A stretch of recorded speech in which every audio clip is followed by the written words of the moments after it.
تو یہ ماہ مقدس جو ہے ربیع الثانی ربیع الاخر سیدنا غوث اعظم دستگیر رضی اللہ تعالیٰ عنہ کی ولادت کا مہینہ ہے، تو میں چند باتیں سیدنا غوث اعظم کی حالات زندگی کے حوالے سے کر کے اپنی گفتگو کو سمجھ لوں گا کہ ولی کا کیا مقام ہے، ولی کی کیا شان ہے۔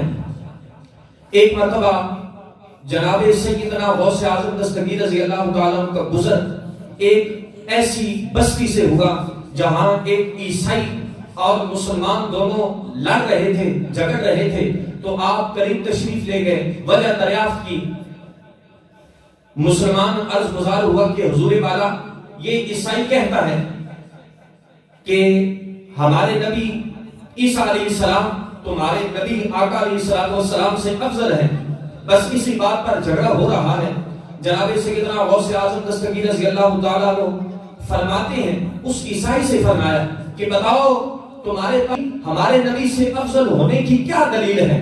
تو وہ کہنے لگا کہ ہمارے نبی عیسیٰ علیہ السلام مردوں کو زندہ کیا کرتے، قرآن میں موجود ہے۔ تو آپ نے فرمایا، سیدنا غوث اعظم دستگیر فرماتے ہیں کہ میں نبی نہیں ہوں، میں نبی نہیں ہوں، میں تو نبی پاک علیہ السلام کے غلاموں کا غلام ہوں۔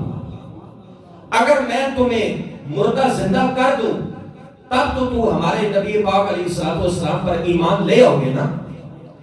تو وہ کہنے لگا جی ایمان لے آؤں گا۔ تو آپ نے فرمایا کہ لے جاؤ کہیں پرانے قبرستان میں اور دکھاؤ مجھے کوئی پرانی قبر۔ چلتے چلتے اب قبرستان میں پہنچے، وہ عیسائی اس نے ایک قبر دکھائی جو کئی زمانے پرانی تھی۔ تو آپ غوث اعظم جب قبر کی طرف متوجہ ہوئے تو آپ نے فرمایا کہ تو کہتا ہے کہ مردہ زندہ کر دے، میں تجھے یہ بھی بتا سکتا ہوں کہ یہ قبر والا جو تھا یہ گویا تھا، اگر تو چاہے کہ یہ گاتا ہوا اٹھے تو میں یہ بھی کر سکتا ہوں۔ اور پھر دیکھیے وہ کہنے لگا کہ جی میری یہ بھی چاہت ہے۔ تو آپ نے قبر کی طرف متوجہ ہو کر فرمایا قم باذن اللہ، اٹھ اللہ کے حکم سے کھڑا ہو جا۔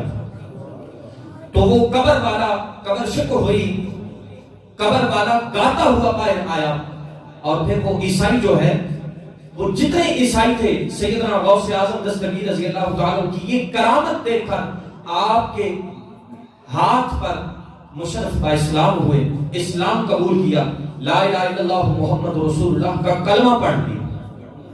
آپ کی یہ کرامت مشہور معروف ہو گئی۔ پھر ایک مرتبہ آپ دریائے دجلہ کے کنارے تسبیح و تہلیل میں محو تھے کہ کہیں دور سے رونے کی آواز آئی۔ اچانک چلتے چلتے آپ کا ایک مرید خادم تلاش کرتا ہوا غوث اعظم کی بارگاہ میں آیا، تو آپ نے اسے رونے کی آواز دریافت کرنے کے لیے دریا کی دوسری جانب بھیجا۔ تو دیکھا جب وہ خادم گیا، اس نے دیکھا کہ ایک بڑھیا آئی جو زارو قطار رو رہی ہے، اس سے سارا معاملہ دریافت کیا، واپس پلٹا غوث اعظم کی بارگاہ میں سارا ماجرا سنا دیا۔ تو آپ نے فرمایا کہ اس بڑھیا کو جا کر اسے پیغام دے دو کہ رونے کی ضرورت نہیں، انشاءاللہ اس کا مطلب جو ہے وہ پورا ہو جائے گا۔ اور پھر دیکھیے سیدنا غوث اعظم دستگیر رضی اللہ تعالیٰ عنہ کا دریائے شفقت جوش میں آیا۔ آپ نے اپنے ہاتھ مبارک دعا کے لیے اٹھا دیے، بس ہاتھوں کی اٹھنا کا دیری تھی کہ وہ جو بیڑا تھا جو 12 سال پہلے اس نے گزارش کی کہ میرا 12 سال پہلے ایک کشتی جو ہے، ایک بیڑا جو ہے وہ دریا میں غرق ہوا تھا، بس اسی دن سے میں رو رہی ہوں، زارو قطار رو رہی ہوں۔ اسی شان و شوکت سے، جس شان و شوکت سے وہ کشتی، وہ باراتی غرق ہوئے تھے، اسی شان و شوکت سے غوث اعظم رضی اللہ تعالیٰ عنہ کی دعا کی برکت سے وہ کشتی 12 سال کے بعد جو ہے وہ اسی طرح ظاہر ہو گئی۔ آپ کی یہ کرامت دیکھ کر کتنے لوگ جو ہے وہ مسلمان ہو گئے۔ اور پھر دیکھیے کہ یہاں پر ایک اور مسئلہ بھی سماعت فرمائیں، مردے کو زندہ کرنا یہ خاص اللہ تبارک و تعالیٰ کی مرضی پر موقوف ہے. وہ جب چاہے مردے کو زندہ فرما دے، چاہے بلا واسطے فرما دے، چاہے کسی واسطے سے، لیکن بلا واسطے فرمائے یا کسی واسطے سے فرمائے، اس پر قادر اللہ تبارک و تعالیٰ ہی ہے. تو ایک مرتبہ سیدنا غوث اعظم دستگیر رضی اللہ تعالیٰ عنہ اپنی قمیص مبارک سے مسجد کے سین میں جھاڑو دے رہے ہیں، قمیص مبارک سے. تو پوچھنے والوں نے پوچھا کہ حضور یہ کیا کر رہے ہیں اپنی قمیص مبارک سے؟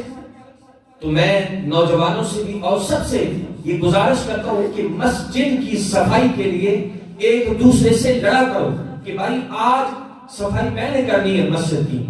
امام احمد رضا خان بریلوی تاجدار فاضل بریلوی رحمۃ اللہ تعالی علیہ کی بارگاہ میں ایک شخص آیا اور عرض گزار ہوا کہ حضور میں بے سکون رہتا ہوں، سکون نہیں آتا. تو آپ نے فرمایا کہ اگر تو سکون حاصل کرنا چاہتا ہے تو مسجد میں جھاڑو دیا کر، مسجد کی صفائی کیا کر. تو سیدنا غوث اعظم سے پوچھا گیا کہ حضور اپنی قمیص مبارک سے مسجد کے سین میں جھاڑو دے رہے ہیں؟ تو آپ نے فرمایا کہ ہاں اپنی قمیص سے جھاڑو دے رہا ہوں، اس لیے کہ کملی والے آقا صلی اللہ علیہ وسلم کا فرمان ہے، فرمان نبوی ہے کہ جس جسم پر مسجد کی مٹی لگ جائے اس پر جہنم کی آگ حرام ہو جاتی ہے.